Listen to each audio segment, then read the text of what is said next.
Coach, what's been the biggest adjustment for you? Obviously, you worked with the pitchers last year, going more the full time.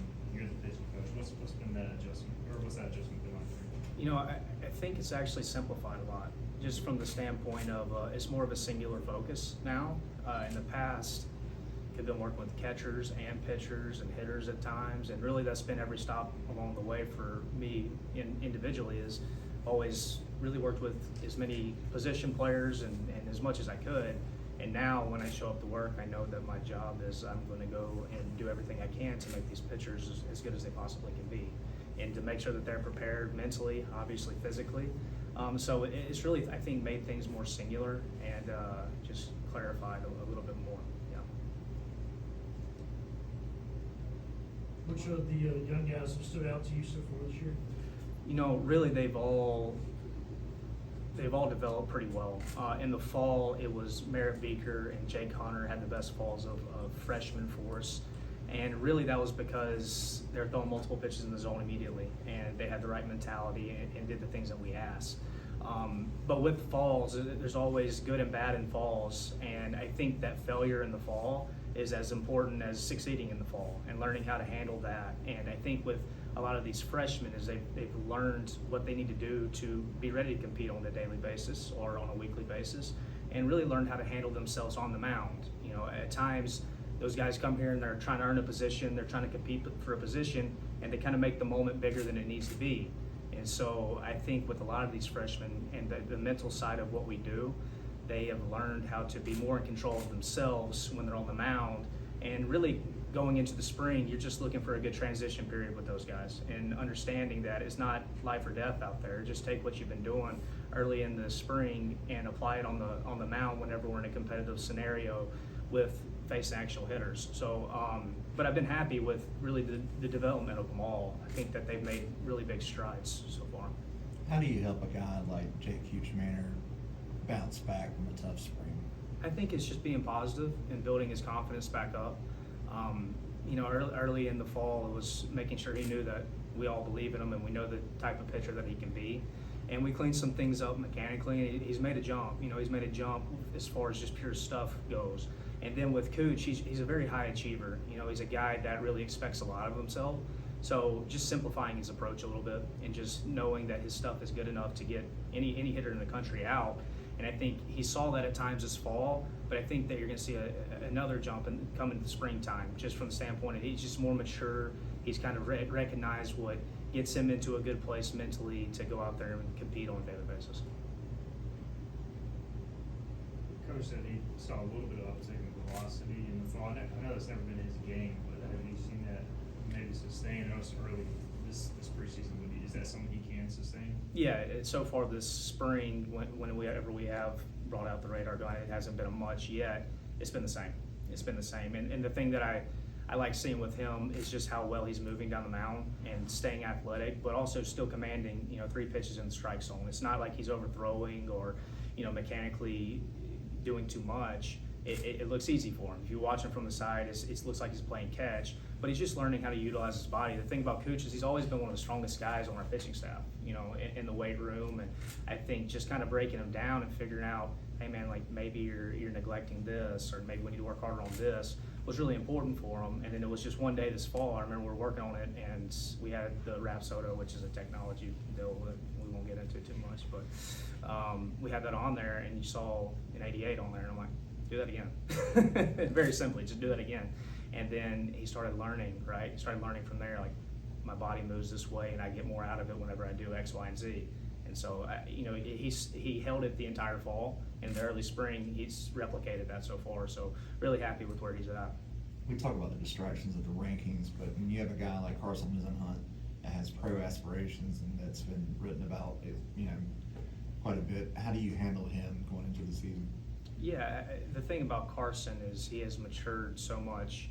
He's even a different guy today than he was at the beginning of the spring last year. And it's just keeping him on track, man. Just keeping the daily focus of, hey, this is what I've got to do today. This is what's going to make me great when it's all said and done. And it's not that easy, right? It's in front of their faces every day. And it's making sure that he knows, man, like you have to just continue to work and put your head down and not buy into that stuff. And I've seen that just from the standpoint of, he takes a lot of pride in his development at this point. This fall, we shut him down. We didn't let him pitch, let him throw, and credit to our strength coach Dennis Wilson. He put on 15 pounds of muscle and kept his range of motion, kept his flexibility, and you're seeing him. He just looks very explosive. And I think day by day, he's very focused on what he can do to continue to improve. It's not, hey man, I've made it because all this stuff is coming out, which as we all know, it doesn't mean anything right now. But he is very focused on his daily work, and his bullpens are very intense right now. And the thing with Carson is more about him being able to handle it emotionally, which he's much more equipped to do now than he was probably a year ago. But I've been very pleased with where he's at as well. You mentioned handling emotion. That seems to be the biggest question, I guess, in most young pitchers. So many young, talented guys. Is this preseason about how will you handle it emotionally, or is that something like you can't really find out until maybe they see a game setting? Yeah, I think that there's always clues. I think that you can see it in inter squads, and yeah, it goes another level, and it's about just making sure that they are aware of it and teaching them how to handle it, and that's where the mental game comes in. But that's really what I'm looking for. We talk a lot about roles, and those things will take care of themselves from a weekend rotation and closers and all that. The main thing that I'm really looking forward to seeing these guys do in the 3 weeks leading up to the season is just handle the moment, handle themselves, be in control of themselves on the mound, and be able to handle whether it's positive things happening or negative things happening. What are your routines like? Are you getting good breaths? Are you clearing the negatives and getting back to work? And that's what will be evaluated on most in the spring. And those are the things that of course translate into the spring as long as they're aware of what's going on. You mentioned the Rapsodo. How much do you delve into the analytics as a pitching coach? Like, do you use it just as something to help you maybe see something, or do you fully dive into it, immerse yourself into it? What do you? I think it comes in waves. When the guys show up here in the fall, we're not diving much into the technology because we talk about our culture. Well, it's my job as the pitching coach to make sure that our mentality and the culture backs up exactly what Coach Godwin's preaching on a daily basis. So I want to see the mound presence. I want to see the mentality on the mound. I want to see us attacking the strike zone, different things like that. Whenever I feel like guys are evolving, then we'll dive more into it. Now, me specifically, I look at them after every outing, really every bullpen that we have out there, but it's not always something that I'm sharing with the players. But it helps me just to clarify, like with the Garrett Saylor per se. This fall, he's always been a 4-seam, 2-seam. Well, we scrapped his 4-seam right through all 2-seamers all fall, and you saw a lot of positive impact from just that move and being able to use his fastball a lot more effectively. And it's just more so like, this looks good behind the mound. Let me make sure that this looks good from a number standpoint. It makes sense to each guy. It's something that you have to be well versed in, because if not, you're neglecting a side of it that is important, but it's not everything.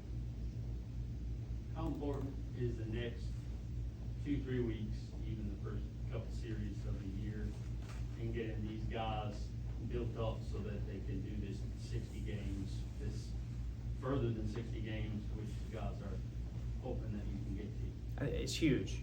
It's really important to see these guys really stay on track with what they've done. And we've been building them up really since December from just an arm perspective, but it does add another element whenever you're facing hitters and the stress level is a little bit up and the intensity of it is a little bit up. So you're really looking to see guys bounce back, and that's the value of Cam and Bridgie and those guys last year, were that they were able to take the ball whenever we needed them to.